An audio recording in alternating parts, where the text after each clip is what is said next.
¿Cómo consolidar el valor en la oratoria? 10 personajes que lo lograron.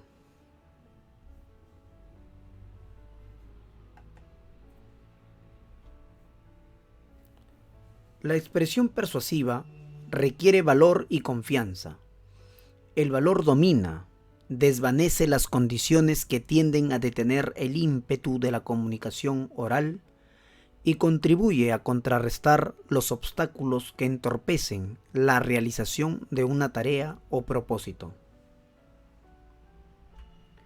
Dice Séneca, no hay nada que el esfuerzo perseverante y el cuidado constante y diligente no puedan vencer. El valor es dinámico en su expresión física de confianza y fe en sí mismo. Es la manifestación de una decisión firme y resuelta que se apoya en la seguridad de alcanzar el fin deseado. Alguien ha dicho que el coraje consiste en persistir un poquito más después que uno ya se cree vencido. Todo estudiante de este curso debe perseverar y persistir en su empeño, hasta perfeccionarse en la expresión oral. Su constancia en mejorar aumentará su valor y vitalizará su confianza. Ningún orador fue elocuente desde el principio. Demóstenes, uno de los oradores más relevantes de la historia y un importante político ateniense, aclamado por Cicerón como el orador más perfecto, y Aristarco de Samotracia lo reconoce como uno de los 10 mejores oradores áticos. Tenía un gran defecto físico que exigió de él mucho tiempo y fuerza de voluntad para corregir.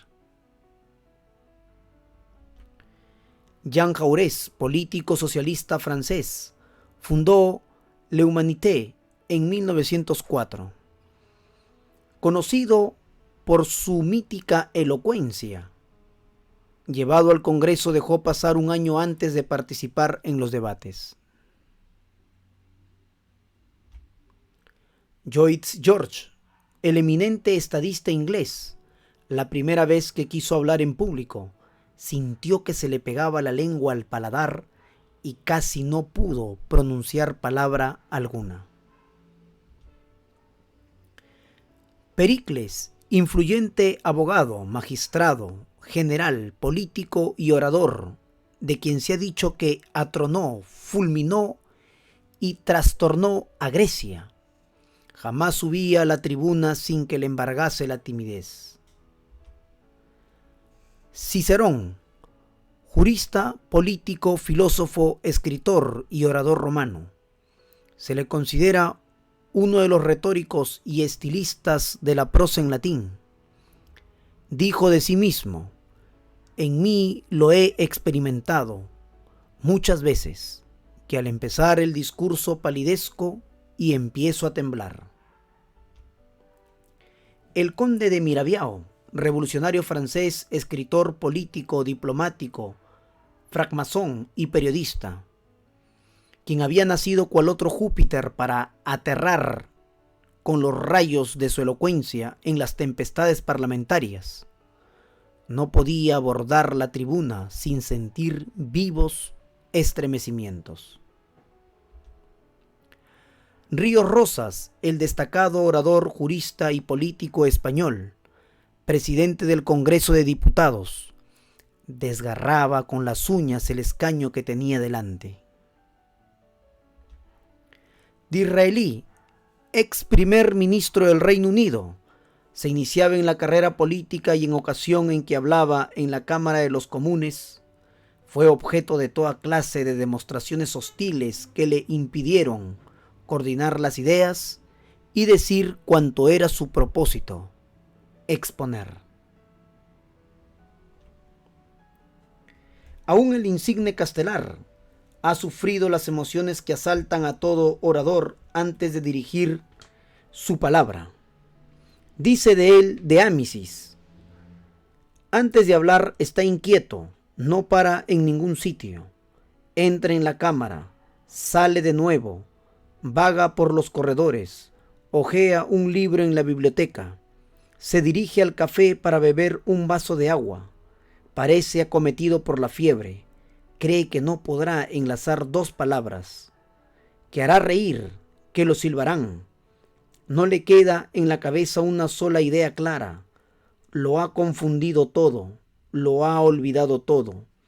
Llega el momento solemne, sube a su escaño, baja la cabeza, temblando, pálido como un condenado que va a la muerte, resignado a perder en un solo día la gloria conquistada en tantos años y al precio de tantas fatigas.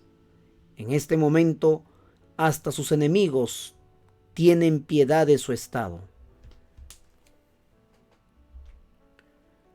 Winston Churchill, considerado hoy como el más grande de los oradores ingleses, al iniciarse en la vida pública sentía grandes trastornos cuando tenía que aparecer ante el público. Un día refiere el diario Daily Star de Montreal: mientras se dirige a un meeting en Manchester, su compañero de viaje, Lord Salisbury, le dijo: ¿te sientes nervioso, Winston? La respuesta fue afirmativa. Mira, muchacho, dijo el veterano estadista, no te dejes dominar por los nervios. Haz lo que yo hago. Cuando me levanto para hablar ante un auditorio, tengo por hábito pasear mi mirada por el auditorio y luego me digo a mí mismo: ¿qué grupo de personas más necesitadas de saber? Y luego siempre me siento mucho mejor. El estudiante de esta materia debe tener mucha fe en sí mismo, reconocer su potencialidad y los grandes recursos de que dispone. El doctor Fosdick ha dicho que el valor no significa que uno no teme, sino que es tan disciplinado por una lealtad que aprecia, por encima de todo, que le ayuda a sobreponerse al temor, y que en tal condición la fe en sí mismo opera más espontáneamente. Dice un psiquiatra que la única cura para el temor es la fe. El miedo aprisiona, la fe libera. El miedo paraliza, la fe incrementa el poder. El miedo descorazona, la fe alienta. El temor enferma, la fe cura. El temor enceguece, la fe alumbra. Hitler se ha referido ampliamente en su Mein Kampf al poder de la palabra hablada, al que le dedica un capítulo entero. En el prefacio dice: sé que uno puede ganar al pueblo mucho mejor por medio de la palabra hablada que por la escrita, y que cada gran movimiento de este globo debe su progreso a grandes oradores y no a los grandes escritores. Piense, pues, en el poder que usted adquirirá si se dispone a adiestrarse en el arte de exponer sus ideas. El notable escritor Keyserling dice: la palabra es más eficaz que la escritura, y esta verdad se halla confirmada por todas las grandes religiones, que juzgan a la tradición receptora del verbo divino por encima del libro santo, y por el hecho de que los espíritus profundos que han ejercido sobre el mundo las más grandes y perdurable influencia, o no han escrito, o bien si lo hicieron en su literatura no residió la verdadera fuerza de su ascendiente, y en que, en fin, estando el género humano cada día más mecanizado, el pensamiento impreso no encuentra en él sino un estado de recepción pasivo, debiendo la humanidad, para vencer esa desespiritualización que la amenaza tan gravemente, reemplazarle por el magnetismo del verbo viviente.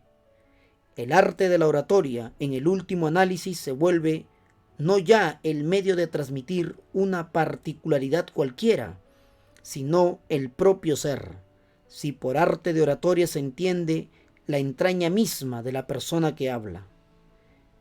El valor se adquiere en la lucha, en la brega. Échese pues mano de la voluntad que deshace las dificultades, quiebra el desaliento, esfuma los obstáculos y con propósito tenaz vence la oposición a través de todas las vicisitudes hasta lograr el fin propuesto. Muy buenas noches.